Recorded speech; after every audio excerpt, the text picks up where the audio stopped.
Well, this is just a random YouTube video, just filming off of my iPhone, so it won't be the best quality. But today we'll be comparing, well, my latest platinum game, Neir Automata. Just got the platinum. Probably the weirdest game I've ever played. We'll be comparing that to probably last year's game I played around April and May, Stellar Blade, that got compared to it. And then we'll be talking about the backlog. Also, this Astrobot music is great. So, you might think, what is a backlog? Well, also I got my platinum trophy lit. Kind of cool. It's got my gamer tag on it. There we go. You also got the notification that you just got a platinum. Bam.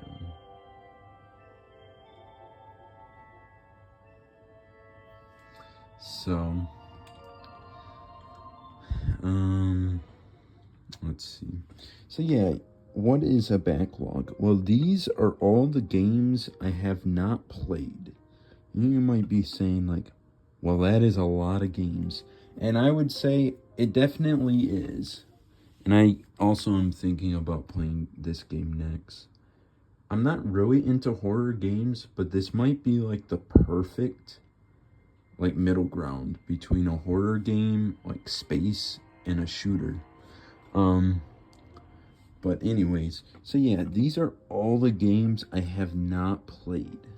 Now, some of these I've played very briefly. Some of them I've played absolutely zero. And I think it's kind of a problem of buying games just to buy games. Like, I don't know what age I'll be by the time I finish all these games. Currently, I'm 23. So, I don't know. Maybe 27? Who knows? But, I mean, I have plans to play Dark Souls 2 soon. Some of these games I have downloaded on my PS5 currently. Some I don't. Like, I don't have these downloaded. I've had Black Flag downloaded for a couple years now, but it might be getting remastered soon. Never played Skyrim. You'll also see, like most of these games all have GameStop like discounted stickers, which is kind of crazy. So I have Noah 2, and this is only counting the physical games, which means I have even more games in my digital library collection. Some of these, like, I guess you could say Indiana Jones. But even I have played that game like 30-ish hours.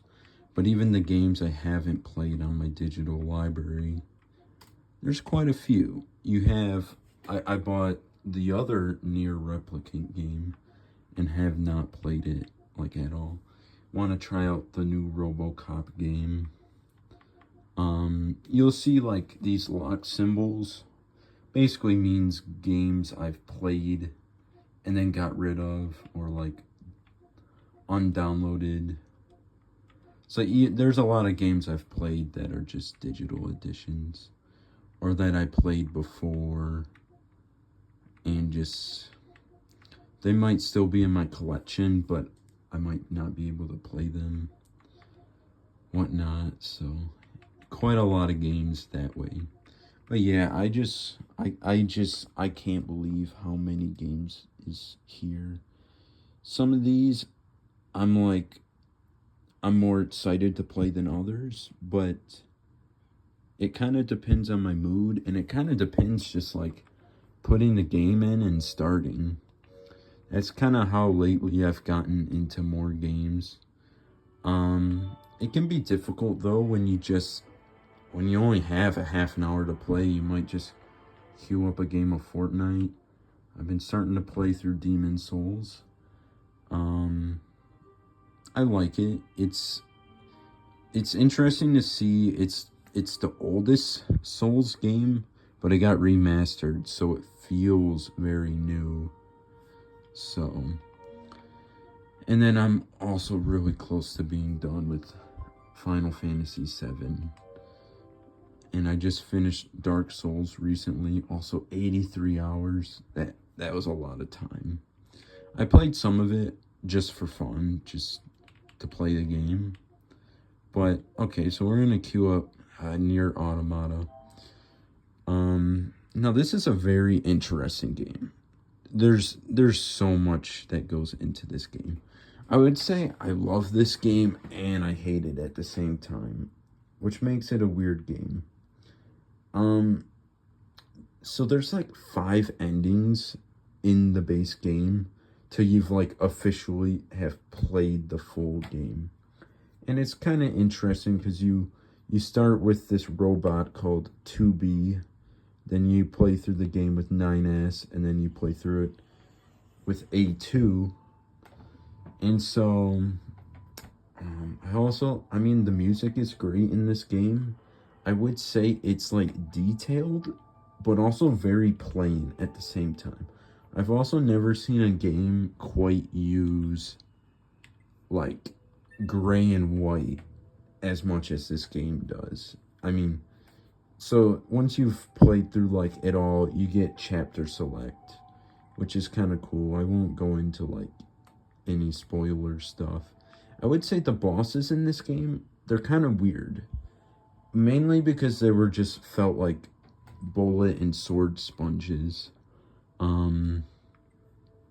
So we'll go to like the very start of the game.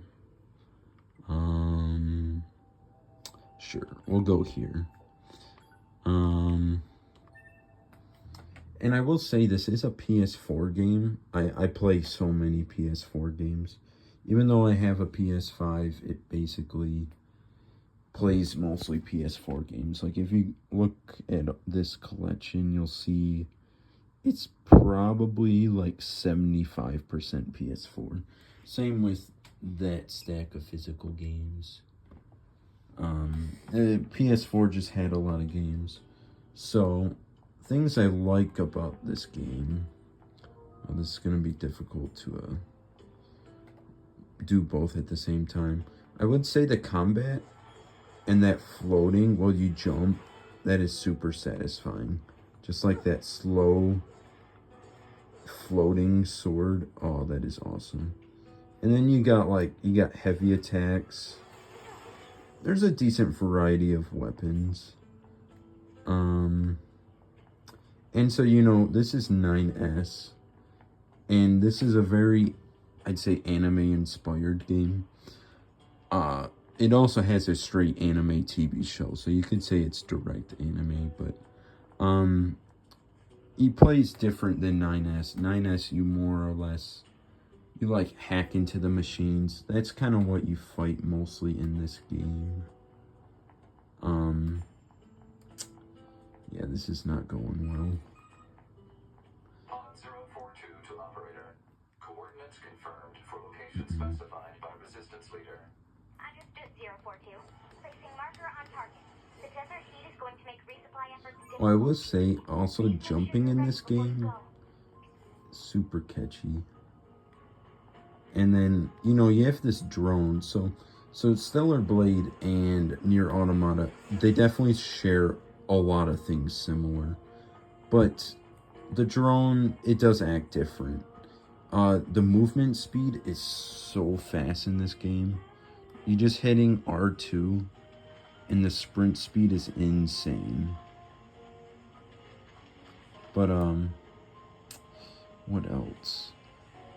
I will say, so the enemies, they're gonna be super low level. You dodge just by hitting R2, and then once you hit R2, you can follow it up with like a heavy attack or a light attack.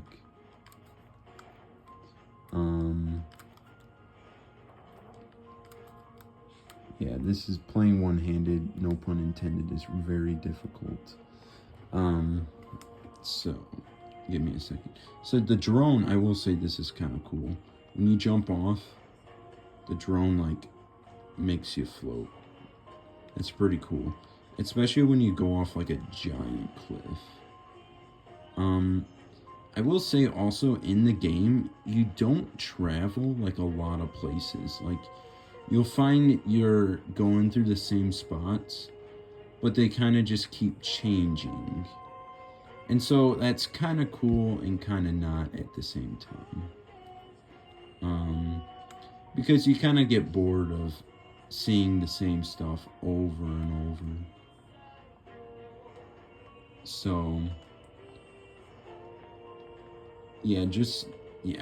So, I'm probably not doing the best service to the game, but it's definitely a interesting game. And there were so many times in the game. Healing was also kind of weird in that game. You had large, small, but you had like a limited amount. And sometimes you would hit weird saving points where I would start the game and I would have like 0 heals, which made the game insanely difficult, almost to the point where it's like unplayable. And there would be sections of the game where like there'd be sections of the game where you couldn't, what am I trying to say, like if you died, you would go to the title screen and lose all your progress. And sometimes that would be like 20 minutes of progress. So it was a game that, you know, it took me like, I started playing that game I think last like November. So it took me like 7 months to finish that game. And granted, that's only playing 39 hours. So you could attribute to that. I played Dark Souls 3 in between Final Fantasy. Definitely quite a bit of Fortnite. You know, sprinkling some Days Gone and Destiny. Indiana Jones. You know, that's really what makes a playing through a game take that long. I think I might have been playing through Sekiro too. Played some Hollow Knight. So I can see how it took me so long to get through that game. But so we're in Stellar Blade now. Now Stellar Blade, I mean, there's a lot of things similar.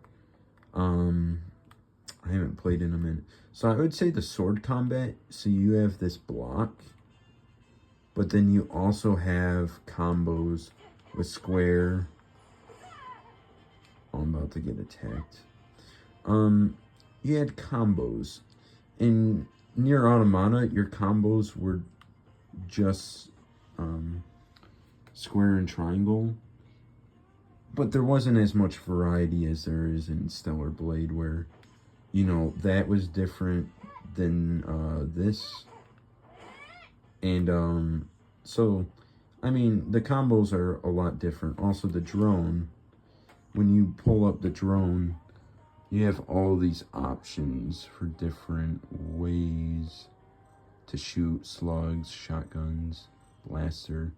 So that made the drone a lot more interesting in this game.